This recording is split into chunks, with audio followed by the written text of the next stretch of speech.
ఓట్స్ని స్క్రబ్లా కానీ ఫేస్ ప్యాక్లా కానీ వేసుకుంటే మొహం మృదువుగా సున్నితంగా తయారవుతుంది. మీరు డైలీ వాడే ఉత్పత్తులలో ఓట్స్ని చేర్చుకుంటే చాలా మంచిది.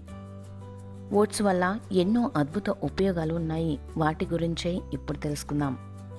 ముఖంపై మచ్చలు. ముఖంపై ఏర్పడిన మచ్చలు పోవడానికి ఓట్స్లో తేనె, కొంచెం నీళ్లు కలిపిన మిశ్రమాన్ని ముఖం మీద రాసుకుంటే మంచి ఫలితం వస్తుంది. Oatmeal cleanser.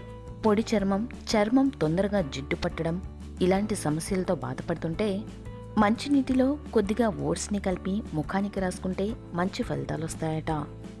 ఎలాంటి చర్మానికైనా ఈ ప్యాక్ సరిగ్గా సరిపోతుంది, మంచి ఫలితాన్ని ఇస్తుంది. Vote mill scrub. ఓట్స్, పంచదార, తేనె కలిపిన మిశ్రమాన్ని ముఖానికి లేదా శరీరం మొత్తం రాసుకుంటే చర్మం మృదువుగా అవుతుంది.